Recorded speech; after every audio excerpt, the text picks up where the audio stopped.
The return of John Cena and Braun Strowman making his way through the rankings on Raw. It's all here on the inaugural episode of the Falcon podcast and the final episode of the year.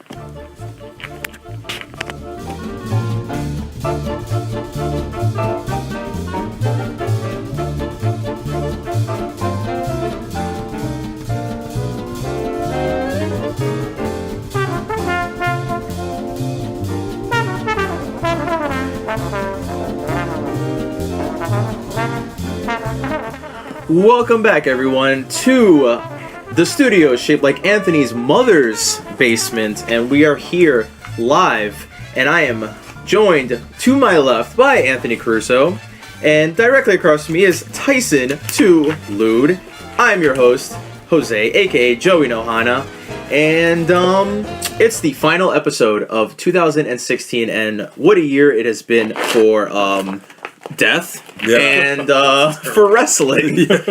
What a year it's been for a lot of things. It's the Grim Reaper has been on one hell of a tear this year through the Fed.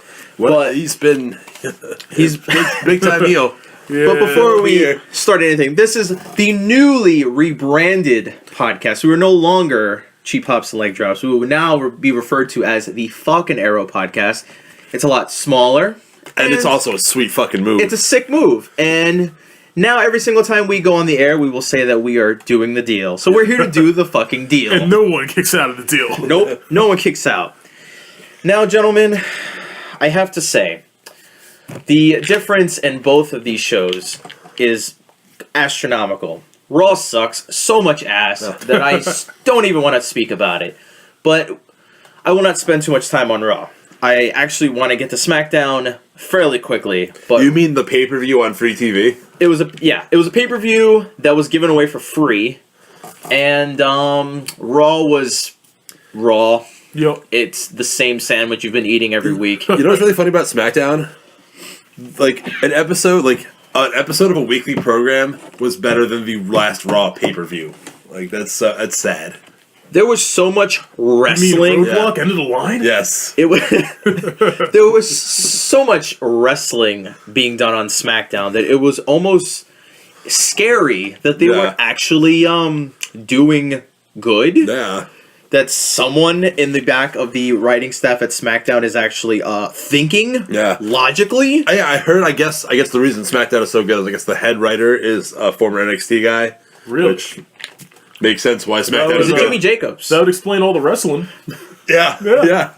Could it be any of the guys that they got from ROH at some point? I don't know if Jimmy Jacobs is an NXT guy. I don't know if he was that or if he was... Oh, NXT guy. I thought you meant he worked at NXT or something like that. Well, yeah, no. The head writer of SmackDown was like the head writer or one of the writers on NXT. Oh. Yeah. Well, that explains That's why lot. SmackDown is good, yeah. Well, let's begin with Raw before... Let's get into it, I guess. We have no choice. Yeah. The main topic that I want to get through with this Raw, and I don't want to talk about too much because there's not a lot to talk about, but the main thing that I have, the main gripe I have with this brand is the fact that they've been giving us matches. This was the final pay-per-view, or I'm sorry, the final show of 2016. This is their big blow-off. And what do they have in store for us? The same fucking matches we've seen 800 times. How many times have you seen Roman Reigns versus fucking Kevin Owens? We're already sick of it now, and we have to still wait to the Royal Rumble to get the blow off to this. Oh yeah. There's a whole nother month, so we're gonna get 7 more fucking Roman Reigns, Kevin Owens and that's how matches. it's gonna be because there's nothing else on the top card until Finn comes back. So I mean, those are the guys, man. Holy fuck! But why don't you not have one of these guys on television? So it's not so stale. How about a better suggestion? Because then you wouldn't have a card. Because there's 3 dudes, man. How about protecting your fucking champion? Yeah. How about that? When's the last time Kevin Owens won a match? Protect your champion? This is Raw we're talking about, dude. Okay, this is crossing all brands. This is, in 205 included. WWE has a massive problem with protecting their fucking, their champions. Yeah. Their champions, none of their champions are safe. Because Rich Swann lost. Yeah. Your champion shouldn't lose clean on weekly television. No, not at all. Almost never. I'm sure there could be. Yeah. Yeah. Yeah, WWE has a very bad problem with protecting championships. As Anthony puts away a large sausage that he had in his hand for the last 15 minutes. I'm glad that I was watching you do it too. I'm glad that the summer sausage was able to contribute to tonight's broadcast. Yeah, I've been funneling a large sausage. Gentlemen, put your dicks back in your pants because this is not the show to whip it out at. So they're giving away matches. SmackDown. This is where Raw and SmackDown differ so much because SmackDown actually builds to matches. Their big blow off was essentially a pay per view, but since this is their last showing and they don't get a pay per view until Royal Rumble, which is it's been like 6 weeks since SmackDown's had since they had TLC. So they've gone a while without a pay per view, and they're going to go a couple more weeks without a pay per view. So this tomorrow's going to make exactly a month, right? Until the Rumble. Yeah, 29th, yeah. So they're going another 4 more weeks without a pay-per-view. So this was basically their last pay-per-view of the year, technically. But that's the difference between SmackDown. They led into this. AJ Styles did not fight anybody, did not wrestle any of the main guys. He's been wrestling James Ellsworth, but that's storyline. That's nothing to do with the main competitors for the championship. Raw has been giving us matches that we had no reason to look forward to. Yeah, by the time you get to the pay-per-view, you're so burnt out on all these rivalries. Like, it doesn't mean anything. Yeah. I'm guessing someone at Raw said, well, how about this? How about Roman Reigns defends his United States Championship for the first time in fucking 3 years. He hasn't defended it. So basically, the United States Championship is just we forgot about that. Oh shit! It's the Neville of the tag pretty much, belts of all the belts on the entire company. It's essentially the Neville of the championship belts because they suddenly remembered that he's holding a belt and it's not an accessory for Roman Reigns. But it's such a waste of it's such a waste of a title. Like, why is this show 3 hours long? Why is this show 3 hours long? They'll probably never do it because of the ad revenue and stuff like that. But my God, 3 hours. If we had all this stuff in 2 hours, they would have cut the filler. It would still be a bad show for 2 hours. But the 3 hours just makes it so. You have that extra hour of just pointless vignettes, shitty, fucking overly done promos. Thank God the cruiserweights rolled along because at least there's something to take up the time slot. But other than that, the cruiserweights aren't good either. They're still such a piss break, man. Like, no one's watching no that one shit. cares. No one. I mean, Neville's cool and the heel turn is great, but everything else around Neville is so bad. I get what they're doing. They're trying to use the main programming as like a vehicle for them to do all the storyline stuff for 205 they don't have time to do on the actual program, you know? Let them come out, build a couple rivalries on actually like Raw and SmackDown and shit. I'm hoping some of these guys find themselves, but a lot of the personalities on 205 Live, they don't have really good personalities. Like, you have Neville and you have Jack Gallagher, and everybody else is pretty vanilla. And Rich Swann has a really catchy song. And that's about it. And TJ Perkins' entrance is cool, but other than that, cool. I wouldn't say cool. I dig. I'm over it. I mean, the dab is kind of weak, but I like everything. I like his whole like 8-bit, like it's too colorful. It triggers. I mean, it triggers a lot of fucking seizures. Okay, dude, you triggered right now? I'm so very triggered at the moment. Find a safe space There's too much dabbing and 8-bit glasses going on here with this guy, and he just feels like a 1980s rehash. Other than giving away matches for basically free. The only good thing, the only consistent person on the mic ever is Stephanie McMahon. And she had a pretty good promo. And, Anthony, by the way, this show's gone on for 9 minutes, so we've lasted. I wanted to make a CM Punk reference at like the 2 minute 15 second mark, but we'll do it now. We lasted 7 minutes more than CM Punk. Yeah. See that? Which, speaking of CM Punk, I mean, I just saw a headline. I didn't really read an article, but I think Dana White's pretty much done with Punk and Lesnar. So, well, I would imagine so for both of them. I heard that CM Punk's still going to have like his rematch or whatever. Yeah, but won't be for at least a year. And Punk, it's an interesting case about the whole Punk chance. I know we're in Chicago, and since we're in Chicago, they just feel feel like they have to say the chant. Can we just get another good wrestler from Chicago to like wash this out? Colt Cabana? I don't know. Boom, boom. God, the reason why this chant is done. Listen, Chicago. I'm sorry. I get it. I know that this is your guy. Yeah. I get that he was the most over creature on the planet a couple of years ago, and still is. Yeah, and I mean, like his relationship with WWE was kind of tumultuous, and it WWE was rocky at best. Yeah. But it's been 2.5 fucking years. No. That's not even the case. Yes, it's been 2.5 years. However, this guy, since he got his ass whipped, is irrelevant. Like, we can't. There's no chance. He did not produce in the other sport that he went to. That doesn't mean anything. The audience is smart enough to separate MMA from. But now, when you think about CM Punk, what do you think about? Mickey Gall. I don't. I don't, because MMA fucking sucks. But I do. But that's the thing. He's in the public eye now. He's in it on a bigger. He's on a bigger platform, and he failed. And I'm not. This is not jabs at all towards CM Punk. I love CM Punk, and I loved when he was there, and he got me back into wrestling. Yeah. Okay, he got me back into WWE. It's just the chants are just so. It's over now. He's gone. Yeah. He probably won't be back for a long time. I was done with the chance. Like, I got the chance. It was funny. It was cool for the first month or so, knowing how everything went down. But after that, it went down too. Yeah. And there's just no point in even saying it. I get it. Once again, Chicago, they have to do it. It's kind of like the ECW chant, even though it's so fucking old. Yeah. And every time they see Rhino, they think about fucking tables and fucking ECW, the piece of trash that shit was.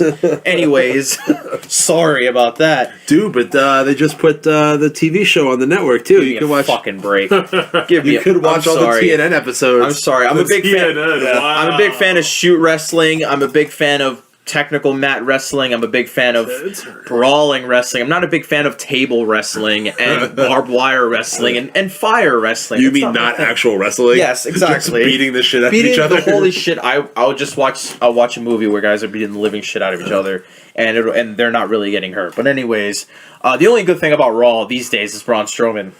Braun Strowman's the fucking man. Braun Strowman's the only. I never thought I'd be saying this, but after listening to this guy talk and the good brother that he is, I actually took a liking to him. Am I missing something here by not watching Raw and not watching at least the Braun Strowman matches? Am I missing something? Braun is single-handedly just interrupting matches, being an asshole, and just like saying, "I don't give a fuck. I want to." Last week he wanted Sami Zayn. He wanted to kick his ass. Now he wants to kick Seth Rollins, and Sami Zayn's ass at the same time. But the funny thing is that he's been throwing guys through Christmas trees the whole time, and it's amazing. It's hilarious. And he's interrupting matches like the Shining Stars versus Shining Jobbers versus the scholars or the graduates from fucking sensitivity class, fucking Bo Dallas and Darren Young, since they're a tag team because diplomas and whatnot. So during that match, by the way, that match was brought about by a Facebook Live post.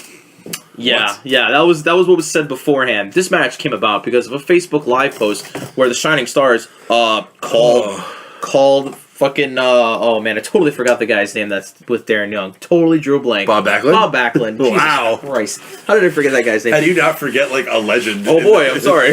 Anyways, they called him out for being old or some stupid shit. I don't know. Facebook Live. Who the fuck cares about Facebook Live and WWE? I don't care.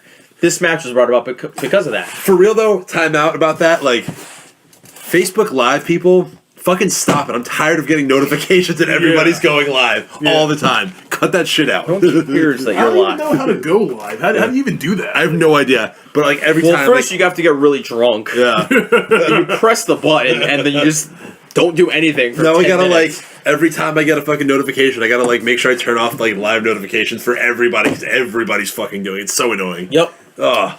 Well, Facebook Live sucks balls now. So, Strowman's the only good thing about this. And like I said, he interrupted this stupid tag match, which was almost going to be stupid that no one cared about. And he just beat the shit out of all these guys and said, "Roar," and that was it. And that's it. He's just interrupting people. Who was in the tag match? I just said it. Bo Dallas versus the Shining Stars. Yeah. See, that's how forgettable Raw is. Like, you're talking about it. I can't remember. Well, he interrupted a shit match that no one cared about, so good for him. The other thing that happened on Raw was this Bailey and Charlotte thing, which they've already fucked up. They've already sunk this. I mean, it's yeah.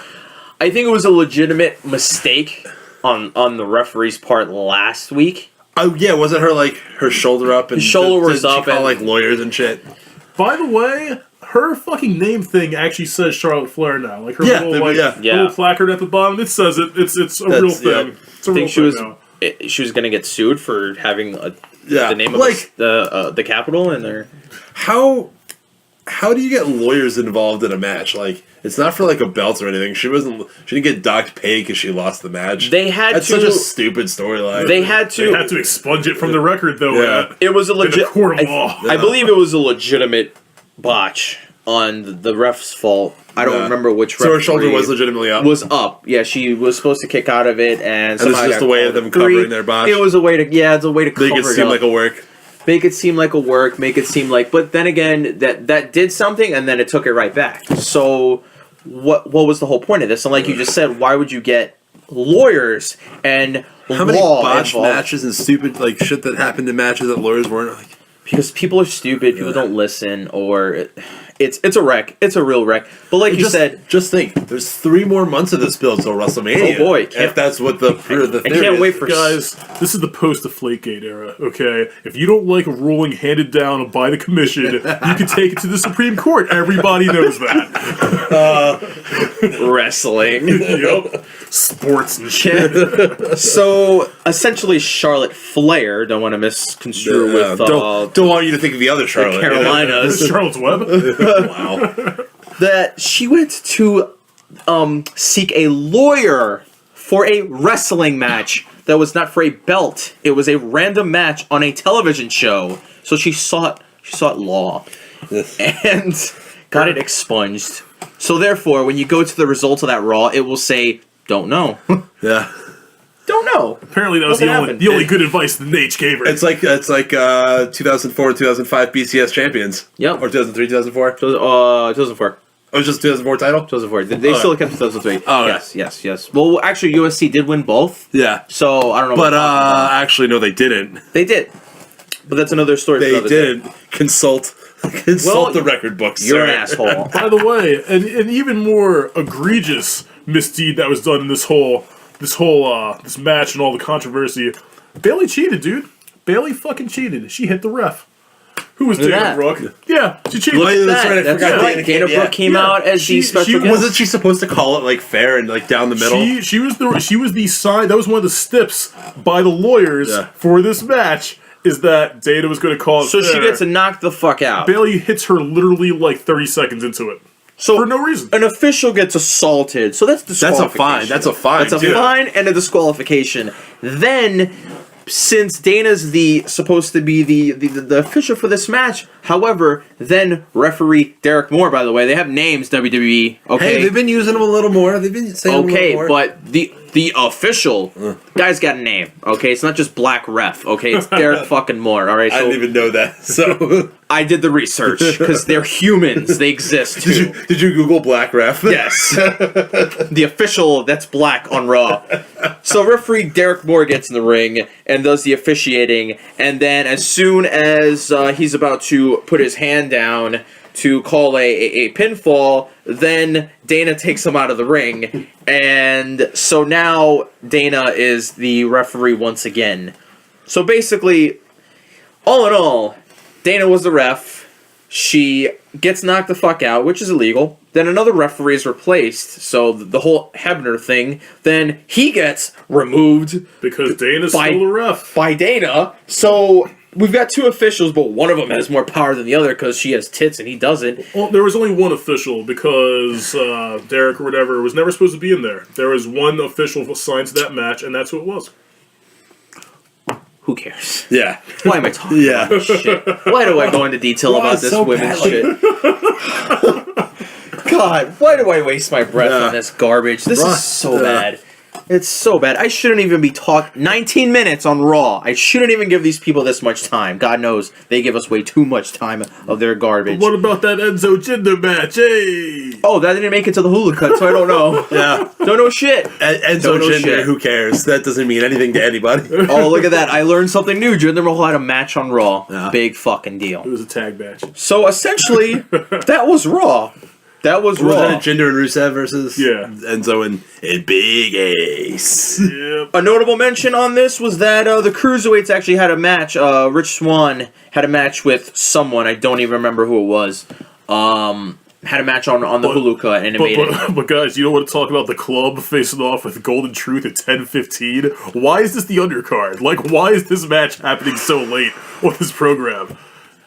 They didn't even get an entrance. The club didn't even get an entrance.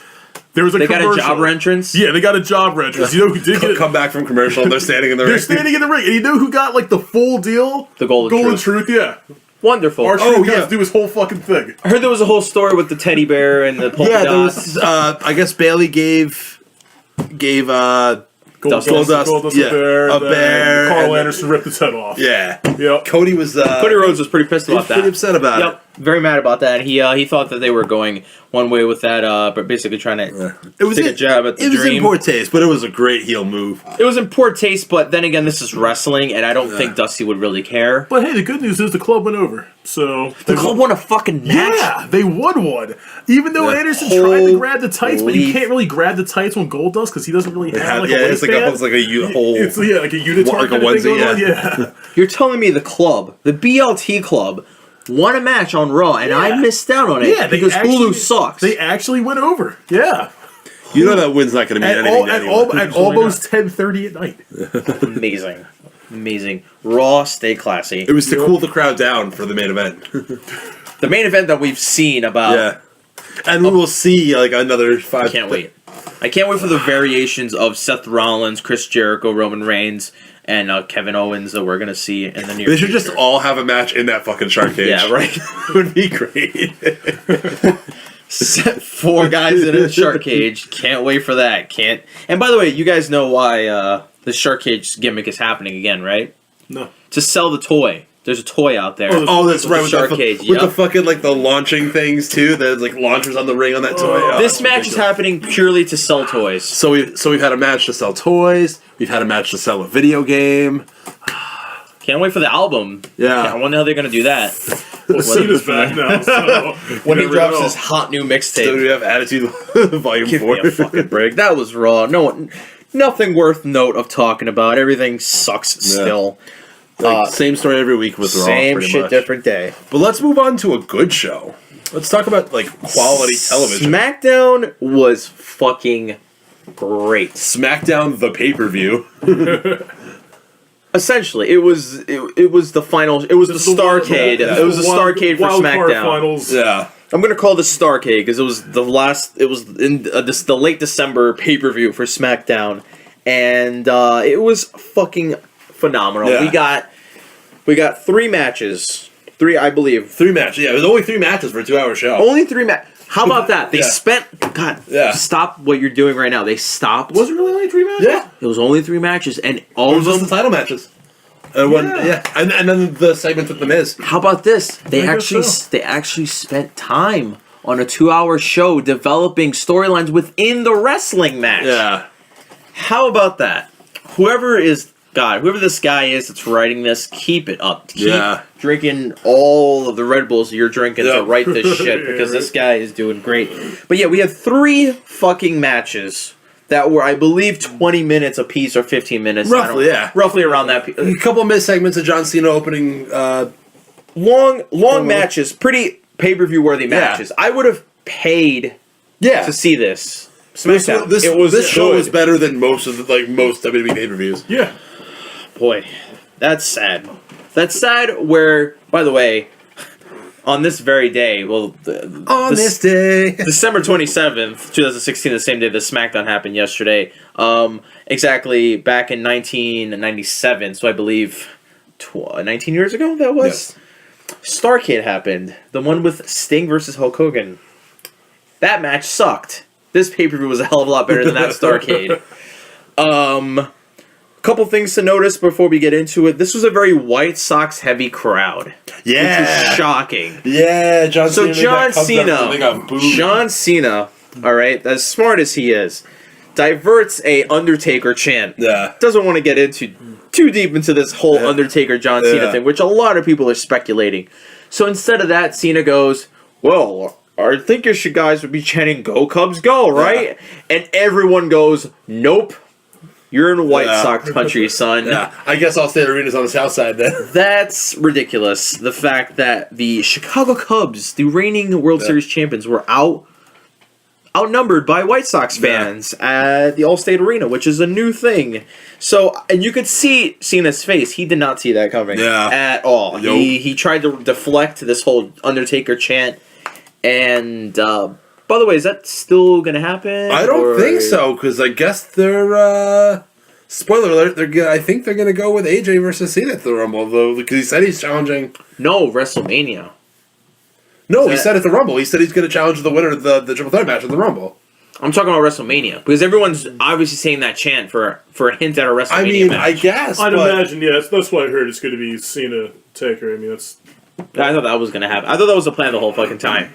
Yeah. The original plan that I knew of was that it was supposed to be Undertaker versus AJ at the Rumble. Undertaker was supposed to have the title until WrestleMania, and Cena was supposed to take the title off the Undertaker. Really? But, yeah.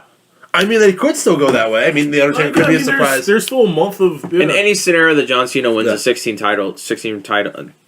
becomes a 16-time champ, I do not approve. Don't care. Don't care. You know what? Don't want Ric Flair's... Unless Cena... Okay, let's say Cena loses at the Rumble. Taker's number 30. He comes out, gets his shot, takes it to Fastlane, blah, blah, blah. Then he has it going into Mania. I think it's Elimination Chamber now. Is it Elimination Chamber now? Okay. Back to Elimination Chamber. Whatever the pay-per-view right before Mania is, and then he, whatchamacallit, then that sets up for him and... But you don't get... Winning the Rumble doesn't give you the shot at the Elimination Chamber. It's specifically the main event of WrestleMania. It's not just a title shot. Yeah. That's a one-way ticket to the main event of WrestleMania. That's why everybody points at the sign when they win. Okay, yeah, true. Okay, let's take that back. It used to be a one-way ticket to WrestleMania. Oh, well, recently it's been. However, there was a stretch where guys were winning the Royal Rumble and then were first up in the on the card. Edge and Sheamus for the world title. Okay. They both went fucking first at WrestleMania. If they were going to do any of this, though, I really think... Because when Undertaker cut that promo, he said that whoever betrayed SmackDown or hurt SmackDown, there would be hell to pay. Yeah. I think that Dean should have won the title at TLC so that Undertaker could have faced him and take the title off of Dean because Dean was the one who pretty much screwed SmackDown. Yeah. I thought that's what they were setting up for, possibly. At Survivor. I don't think Dean's going to be in a title picture for a while. No. Well, no, obviously not now, but I'm just saying that's where that should have went from the Survivor Series match, because I thought that's what they might set up. Back in the mid-card where he belongs. Fuck yeah. But yeah, I mean, they could still do the Undertaker-Cena thing, but I don't think it's going to be with the Undertaker having the title going into WrestleMania. I don't think he's going to get the... I don't think Taker would want the belt. I don't... not going in the Mania. I just thought it would have been a better story, because it might have made sense following the Survivor Series thing in his promo. It would have been a nice last thing for him to do, and I think Cena winning the 16th title would have been a bigger moment to happen at WrestleMania if they were going to go that way. True. And plus, I think... That would be a better resolution, yeah. Plus, I think then you can set up either him and AJ later for AJ to establish himself when he eventually faces Cena and takes the belt off of Cena to establish himself as the new guy in the WWE. Now that Cena's pretty much 1 foot out the door. Well, I mean, he's kind of already done that, you know. But after Cena has that one last moment, yeah. Or as I've been saying, you could since Cena's a forever babyface, you could set up maybe Cena versus The Miz at SummerSlam for the title, and Miz get the fuck out of here. Dude, in any event, you guys know that would be awesome. In any event, Cena kicked off the Smackdown. All right, which, by the way, I appreciate SmackDown's writing for this. They don't waste any time with this show.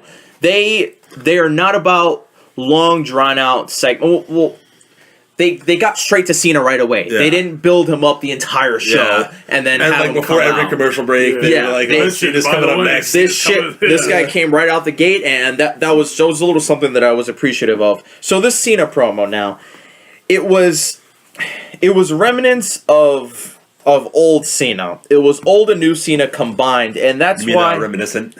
I'm sorry, what? You said remnants. Remnants. Sorry, of the old Cena. Now, I loved this promo because he didn't come off as super corporate.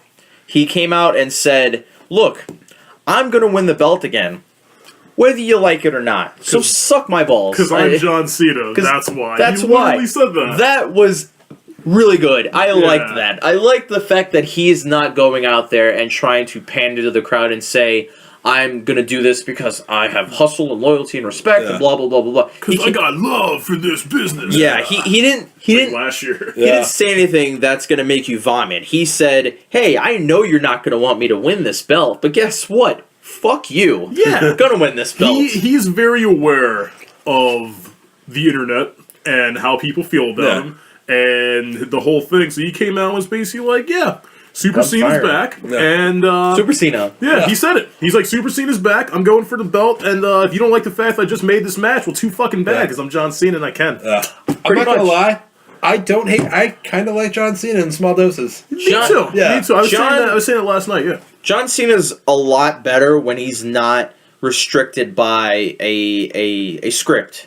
It feels like he's script heavy. Like he's almost going out there to say whatever it is he has to say. He promoted the show, but when he got into the stuff about what he's doing, that's when he said, I'm going to win the belt, and guess what? I don't care what anybody thinks. It's a lot nicer when he's not being rammed down our throats like he was. Yeah. And I like this promo. It shows that he's a little more aggressive. He's not. We're not going to say heel. We're not going to go there. We're not going to walk into that conversation. But it's just, if we can't get a heel Cena, at least a more organic Cena who's aware of his character and what's happening with his character. So I don't mind him coming back and being on top, but then go away for a while, like you've been doing. So he can have a few months on top of the card and then go away for a while. Yeah, nice. I like part-time Cena better than I like full-time all the time at the top Cena. Especially since there's so much good stuff happening on SmackDown right now. He doesn't. The SmackDown doesn't need John Cena, but it's nice when he's there because it's a nice supplement to the card. It frees everybody else up to do neat stuff like have Baron Corbin in a title match. Which we'll get to that later, but that was After the promo comes the Four Corners tag team match, which was a really good match. Yeah. Let me just be clear. All these matches were great. Yeah. Okay. Everyone had good work ethic. Everyone had solid in-ring work. There wasn't a point where it drowned or any the crowd was hot constantly all night long. And it's Chicago. Crowd's usually hot. Chicago, but the work ethic definitely helped. Yeah. The pacing was really good. They kept the pace up. Everyone worked their asses off this entire fucking show. Can I ask you guys something? Do you guys think Heath Slater fucking was that an accident? Did he botch that? Oh yeah, he fucked up. Yeah. I know it. Yeah, I saw that. But guess what? He recovered really well. Yeah, he recovered. I must have missed whatever you guys were talking about because I was watching it while getting ready for work. Heath got eliminated he jumped off the second rope. Oh yeah, okay, when he slipped off the rope. He slipped, runs into Uso, and then whichever Uso was, I don't remember. Then he throws him into the rope, and it almost looks like he meant to do it. Yeah. That's the thing about Heath Slater. Yeah. He's such a moron that he can't botch. Yeah. It almost looks intentional. Botch proof. And he recovered from it very well. Like he slipped like a moron, and even if he did jump cleanly, JBL covered for him too, with saying that the ropes were greasy, that the ropes were oily. So they did a really good job fixing that botch. And not only that, but when he slipped, even if he jumped cleanly off the rope, he was going to get kicked in the face regardless. So that was his elimination, and that reiterated that he caused his own elimination. That just means that he fucked up and he screwed up really bad. But yeah, that was a really good recovery on that botch. But anyways, the match was great. However, I did not think American Alpha was winning this match. I thought that was left field. I kind of thought it could happen. I thought to myself, out of all the titles that could change hands tonight, this is probably the most obvious of them that could actually happen. It's the most feasible. I thought with what they were doing with the Wyatts that they would have built this a little longer. I mean, it's not like it could still be over. I don't think it's over yet. I think. Yeah, well, obviously it's not going to be this over yet. This is all going to come to a head of probably WrestleMania, but I didn't think that the cracks were going to start to show this early. Yeah. I didn't think the Wyatts would be this team, but they did need a heel team to transition the belts from Heath and Rhino to American Alpha. Yeah. Because they had to have the belts at some point, and they're saving the belts. Them with the belts for the one the revival gets called up. I would have thought that maybe they would have given them up at the Rumble or something. They still have plenty of time to build. Yeah. It was a little surprising. I thought to myself, you know what? If any title's going to change, it could be the tag titles right here. I didn't love it, but I didn't hate it either. Yeah, it was cool. I would have wanted to see them win it on a bigger stage just to get that big hurrah, because they were holding it off, and I was kind of enjoying the ride a little bit. I was enjoying the fact that they couldn't actually secure the belts, and they have to go through the Wyatt family, and the Wyatt family is such a pain in the ass because they have 3 guys defending the belts, so they're always fresh and blah, blah, blah, blah. I thought they were going to drown this out, or not draw it out, but yeah, they were going to extend it a little longer than it did, but it was cool. Yeah. It was awesome, but like I said, I didn't expect the cracks to show this early. I just think that maybe they should have done it with how they've been teasing this whole, like, what you call it, division between Orton and Luke Harper. That maybe that would have cost them the belt at some point. Yeah. And then could have later ended with a few... Well, I mean, technically it did, you know, at Smackdown, you know, technically that whole snafu did. So after the tag match went down, which is a great match, and I just want to say before we move on from it, I like Jason Jordan a lot. I know Chad Gable's awesome, and he's a part of the 5'8 Club, by the way. Yeah. But Jason Jordan's the fucking man. Jason Jordan's. I like his look. He looks good. Yeah. He has a good. He has like his physique, his work, he looks like a champion. Athletic as fuck. Yeah. His moveset's insane. If he suddenly broke away from this tag team, I would probably go more towards Jason Jordan. Yeah. Chad Gable's a good work. Like they're both. You know that they're gonna fight each other at some point. Yeah. There's no way this is gonna not happen. I think if they do it right, and like these characters get chances to show themselves like they did on NXT, I think these guys will headline a pay-per-view against each other at some point. That would be sweet. Yeah. They're good workers. They have a good look. They're both young. Like the second coming of RVD. You know, he's got that whole thing going on. Like he'd do fine on his own, and so Jason Jordan. I've been saying since Chad Gable first was with Jason Jordan on NXT that I think that Chad Gable's was already a star. Yeah. He's gonna be a star. He's gonna have a championship at least. He's gonna have multiple championship runs. I think. I think he's that good. And you talk about Jason Jordan. Jason Jordan has come a long way. He used to tag with Ty Dillinger. I don't know if you guys were watching NXT. Nope, no chance. And they were nothing with each other. They were very vanilla. Jason Jordan wasn't much of anything. And then him and Gable tagged, and they were they didn't get along. And then they meshed. And Chad Gable was carrying it, and then they became these great personalities together. Yeah. And the reason why I like these guys is because they give me this varsity fucking amateur wrestling feel, and they're those guys with Jordan, Jason Jordan. What a fucking college name, and Chad. You know what I'm saying? It's so varsity. It just yells varsity. That's why I like it. You the singlets, ultimate frisbee with them later on. These guys look like they rage on the weekends and sleep all day during exams. So. Chugging beers with Frat Row, fuck yeah. I would love to drink a beer with Jason Jordan, but that match was amazing, and like I said, I don't know if I would have given him that early, but nonetheless, it was a good finish. Yeah. Real quick, who do you guys think is going to face it? Who's their next? Obviously they're going to rematch with the Wyatts. Well, yeah, rematch clause and all that, but I mean, after that, if not the Wyatts, who else? Did the Revival show up? That would be obviously they've got to go. They've got to go that route. They've got to go there now. That'd be sweet as hell. I thought they were going to save it for a little later, but I mean, maybe they'll show up around the Rumble time. I feel like the whole hype roast. I was about to say, did the hype roast? Zack Ryder's injury. That's probably Probably sped up the process. Kind of nullified the whole. Yeah, it sped up the process. So they're just you know what, just give them the belt because there's really no one else that in the division that's got this much steam, so they could run with the belts for a little bit. So next up we had Alexa versus Becky Lynch, and this was a good match. Yeah. And a move where Becky did it was like an arm DT where she yanked it back. She Pentagon that shit. That shit. That looked really bad. Yeah. And I said, wow, that looks pretty evil. Yeah. So then we get a surprise from La Luchadora, which I told you guys. Looks like your fantasies came true. Yeah, right? This is a whole new... I told you guys, this is not Becky Lynch at all. She's the newest signing. So, who is the Luchadora? That's the question. Pretty sure it's Naomi. She looked pretty dark under that mask. If you guys saw the close-up... Yeah, and there's only 6 chicks on the fucking roster, and 3 of them are involved. Didn't they say it might have been Sasha? Was that the whole thing in the interview? They also said it might have been Nia Jax. Well, no, here's the thing.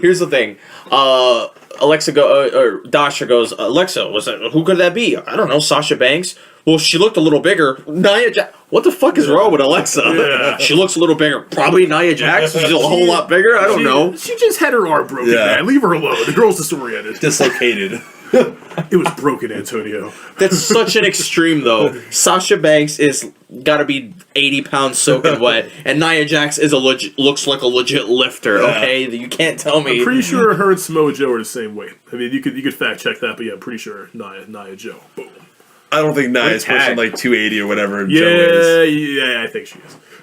What a tag that would be, right? What an intergender. They would steamroll the entire tag division if that were to become a possibility. But I'm gonna have to look back at the footage. Because if La Luchadora has the tapes. I'm going to check the tapes, go back into the room, and if La Luchadora has a fat ass, then it's probably Naomi. Yeah. But the woman in question had sort of dirty blonde hair. I saw it in the behind, and like I said, if it could be Naomi, because I know she dyes her hair a whole lot, so maybe she dyed it that color. But like I said, I'm going to have to check the tape. And just think about it, like it's not Carmella or Nikki or fucking Carmella's too busy sucking off James Ellsworth. Yeah. Hell yeah! She finds him. What would she say? Strangely attractive. Oh my god! So I'm guessing she's into really scrawny dudes. So do you like this? Is gonna be like a legit like love angle to like fucking for the nerds, or is it like weird science fan service, or is she gonna like fucking like totally turn heel on him and like lead him on and shit? Nah, is this gonna be like Eve Torres, Zack Ryder 2.0, Nah. and then like Carmella makes out with John Cena? What a pro if he does work that angle. And then fucking Kane pushes him off the wheelchair. We all know you're a fan of Renee. Yep, that's true too.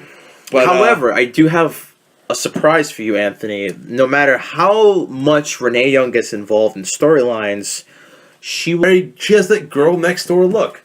She's the WWE girl next door. I would much rather have sex with Molly Holly than her. Wow, Molly Holly's got a fat ass. She's got a nice ass.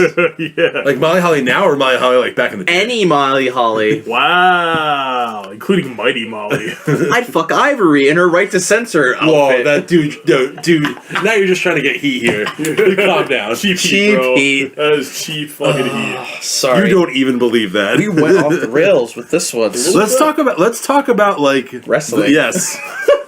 Well, that's the funny thing about it. The only thing we have left to talk about is this triple threat match, which was so fucking great. Yes. This triple threat match, I did not think that this would be too well. Yeah. I thought Baron Corbin would maybe slow it down. It was just speculation. I thought Baron Corbin would slow it down, but then I realized that AJ Styles in this match, and anything this guy touches turns to fucking gold. Yeah. They put Baron Corbin in the match because of AJ Styles' ankle injury. Yeah. So he didn't have to work as much. But little did they know that Baron Corbin was like the perfect piece of this puzzle. Oh yeah, this was amazing. Work on his promo work a little bit more, and he's ready for the big time. Yeah. Baron Corbin is gonna be a star. I love this guy. Some notes about this match, real fast. There was amazing work ethic. Yeah, Everybody looked great in this match. It was, aside from one thing, there was a lot of good timing and execution. The psychology of, we're both small guys. This guy's massive. You're a heel, I'm a face, but we need to take this big guy out. Yeah. I love the fact that wrestling forgoes the whole heel and babyface dynamic in order for logic to exist. So this is the naturally big guy. So if we're in a triple threat match, if I'm in a triple threat match with you fellas, me and Anthony are going to try to beat up Nick because he's the bigger man. That's not fair, guys. We can't have him running amok on us, even if jackknife power bombs left and right, because that's not fair. Well, you do have a good 8 and 10 inches on us, respectively. But that psychology is logical. They're two small guys. That's what when you don't see this. You don't see a lot of heel baby face. I mean, if you could even consider AJ a heel anymore. I mean, he's so fucking over. Well, he's still a heel in the way he does. He's just over as fuck. Yeah. It's the Stone Cold dynamic. There's just nothing. He could fucking chop off Renee Young's arm. Everyone's still gonna love him. Yeah. There's nothing he could do. He's just so over that it hurts. And so that was amazing. The only bad thing, well, before the bad, the whole deep six zigzag spot. You mean End of Days? Zigzag. I'm sorry, End of Days. That was fucking awesome. That was sweet. Yeah. I did not. Whoever came up with that, AJ. Yeah. Don't know who came up with that one, but that was a good. It looked good. It looked clean. Executed great. Yeah. Looked clean, and the entire fucking crowd rose for that one. the teaming up, that spot, but the big spot that I want to talk about that really kind of ruined it. They didn't ruin the match was amazing, whether you like it, regardless of what I'm about to say. It was just something that I would like to talk about as far as wrestling psychology and wrestling timing goes, is the fact that Baron Corbin was supposed to... Dolph Ziggler kicks AJ in the face, gives him a super fall. He doesn't get there in time. Yeah. So AJ Styles, being... This man has saved so many people's asses on this fucking show. It's almost ridiculous because Baron's supposed to come in, break up the fucking fall. Now AJ, if you look at him. He looks over. He's not a guy that looks. He's not a looker. He's not fucking Dean Ambrose. He's not looking at the fucking ref to see how close he gets to the mat to kick out. That's stupid. I hate that shit. But anyways, he's looking up at the sky because he's supposed to be knocked out. He just got kicked in the fucking face. But he realizes that Baron's not in the ring. Yeah. Baron Corbin's not anywhere close, and that's not the finish. So I want you can't miss it. If you slow it down, you'll notice. But if it's going quick, he realizes that he has to kick out the last possible fucking millisecond because Corbin gets there way too fucking late. Yeah, and that's the thing. AJ Styles has such... If this was Madden and he was a quarterback, his awareness would be 100. Yeah. Well, I mean, to be fair, AJ Styles is probably the experienced guy on the roster.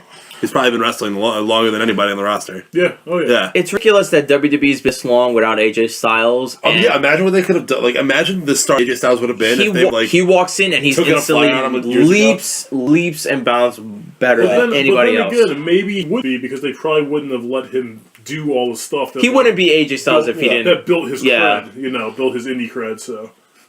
I don't know about that. I think so. I think so, too. I feel like he'd be a different kind of champion. He'd be a different. His psychology wouldn't be as good as it is because he's bringing all of this knowledge, years and years of all these. Well, I'm not saying they should have signed him off the bat from when they bought out WCW, but maybe instead of waiting till this year, maybe if they signed him in 2013 or when he was a free agent of TNA. I'm sure if he. I think the Japan trip helped him out too. Yeah, that did. Oh, I'm sure it did. Yeah. The Bullet Club notoriety. Yeah, did really good. That's true. It made AJ Styles. Like, AJ Styles was a pretty big underground name, but it made him a huge. It made him international. It made him the biggest star in wrestling that wasn't in WWE, and it made him a bigger star than most of the WWE guys. And the wrestling logic and technical aspect and the logic that goes into Japanese wrestling is far more. It takes a lot more to do that than it does over here in the States because they're strictly focused on the in-ring work. Yeah. If you do not have in-ring work, you will not make it in Japan. I mean, there's gimmicks here and there, but it's more about telling the story in the ring. In the ring, yeah. They're not fans of promos and all that stuff. And it's nice to hear you talking nice about AJ because I remember a while back you told me you weren't always the biggest fan of him. I've never been a massive AJ Styles fan. This is something like Randy Orton. Yeah. He's good. He's not terrible.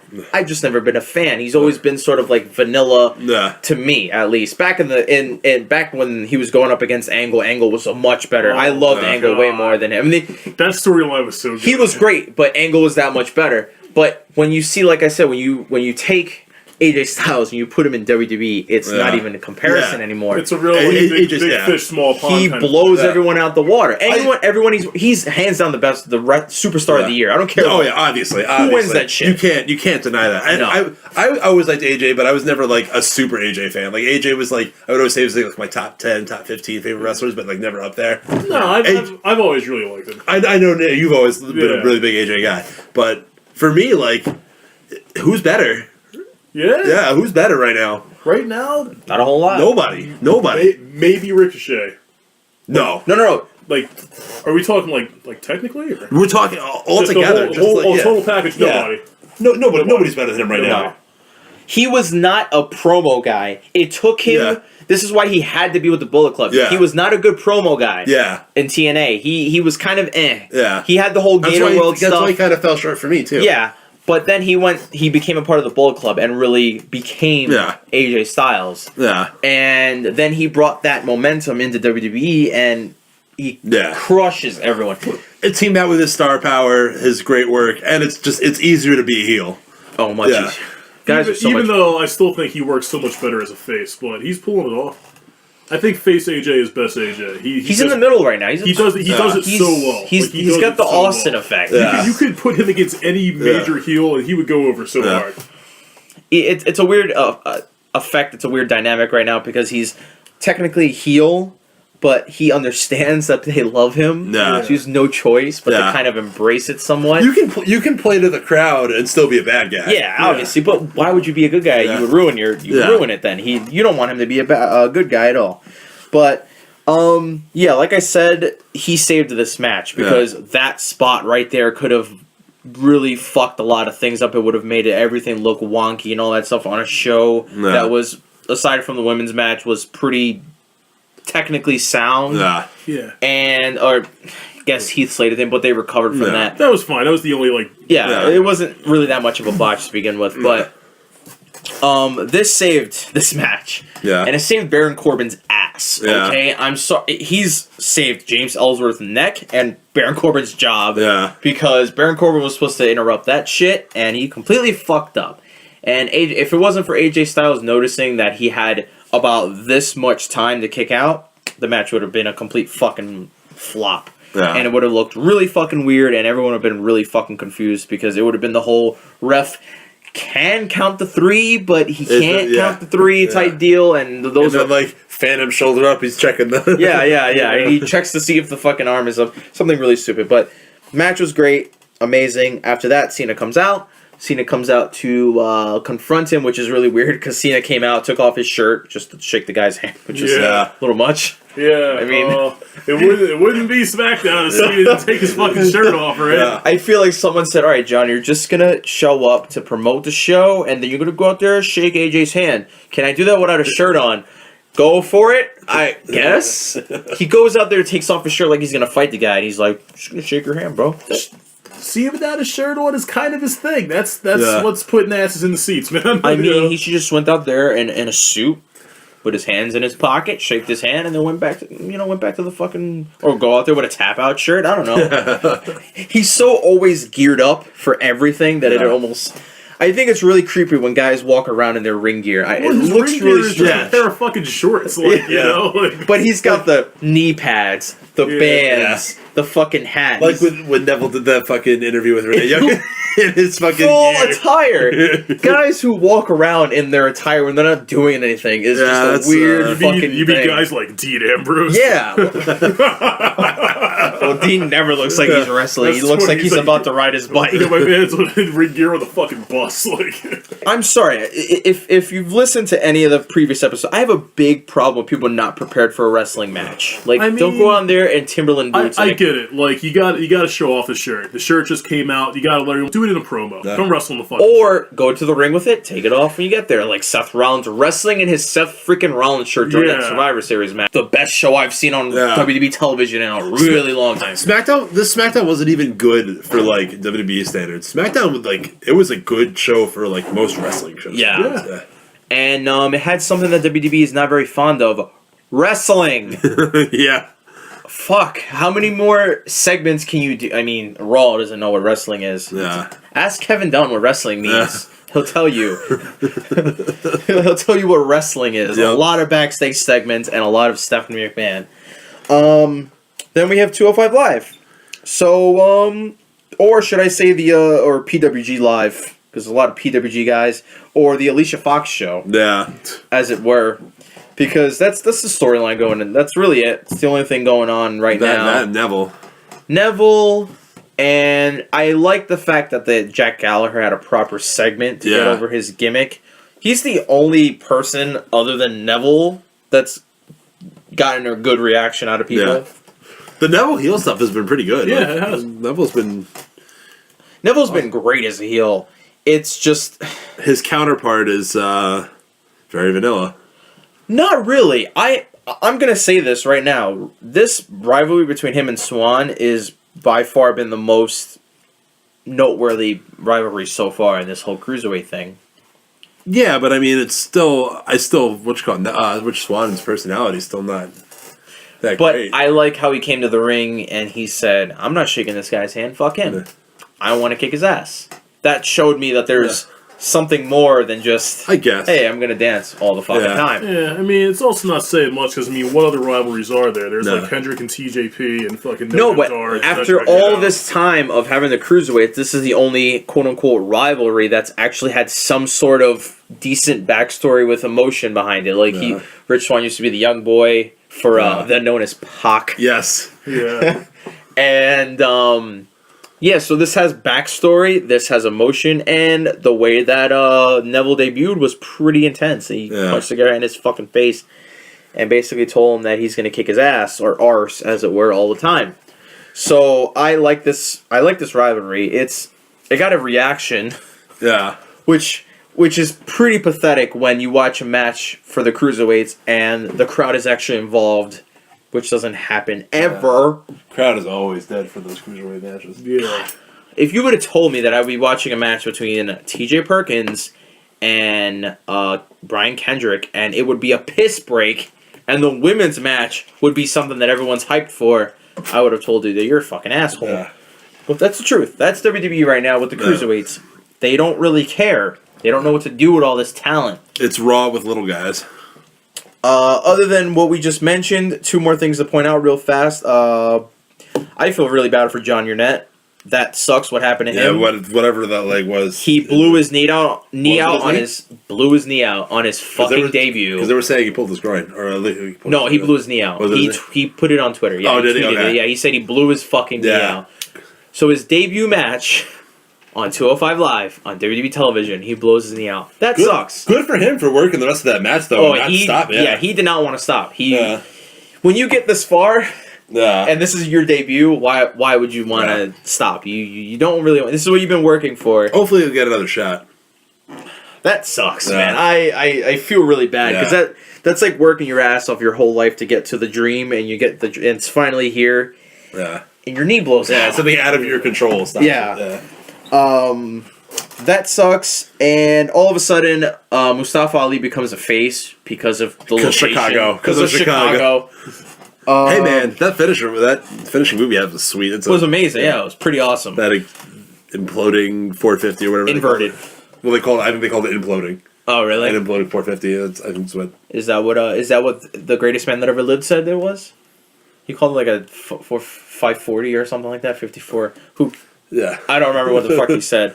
But that's it. That's 205 Live. Hey man, you're missing the very cringeworthy Raw segment between Alicia Fox and Noam Dar. It felt very cringy Raw. Excuse me. The fucking mistletoe. Sir, it was not cringeworthy. Dude, that was cringe and a half. My man Noam Dar just looking for some ass right before the year's over. So he wants a little bit of Foxy baby. Yeah.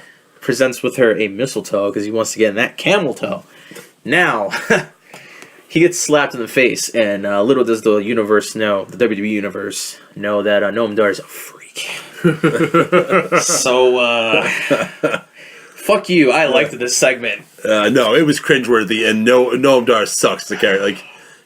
You are so out of it, sir. You do not partake in Jerry Springer-worthy segments. This reeked of bad Raw. Oh, it was so bad. But it's Foxy baby, right? It's his little fox. Right? He's trying to look for a kiss. Doesn't get a kiss, gets slapped in the face. Now he wants her even more. He wants to fuck her even more now. He's like Pepe Le Pew. Every time he's rebuffed, it just makes him that much more thirsty. I do not think, though, that two guys who are so very talented should be lumped into a segment with the first diva or the first lady of 205 Live. Yeah. Whatever you want to call her. Alicia Fox's side job, aside from getting her ass kicked by Nia Jax. Yeah.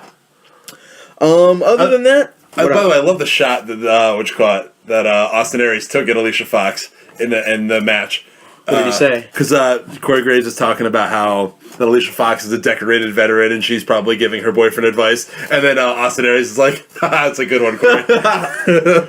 Austin Aries is amazing. I love Austin Aries. I can't wait till his orbital fracture heals and he comes to the 205 Live.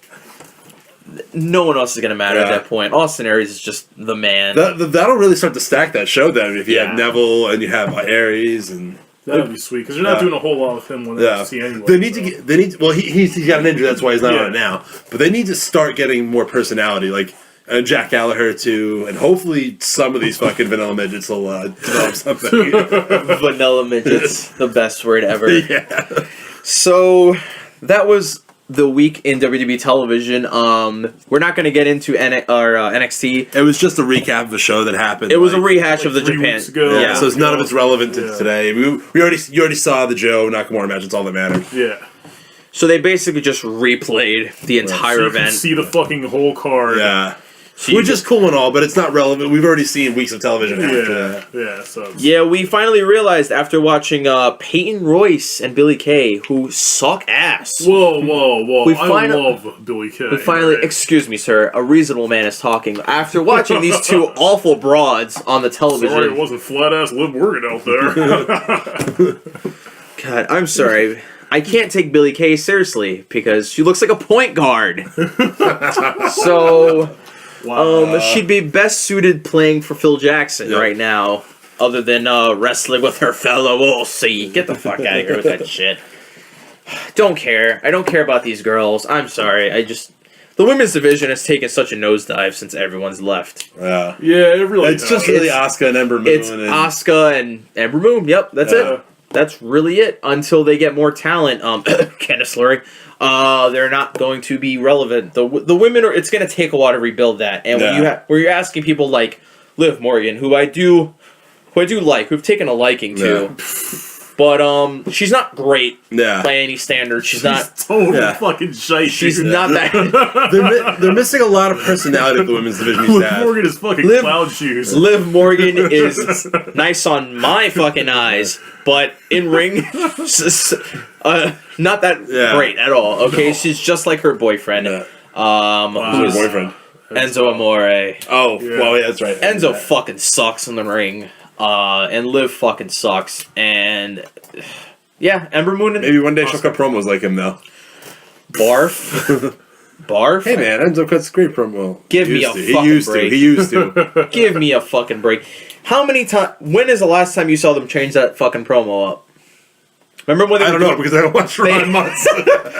They've literally not changed that promo. Yeah. It's the same shit. Dude does the Jordan pose. Fucking Cass goes hit him with a so, and that's it. And he says, "How you're doing?"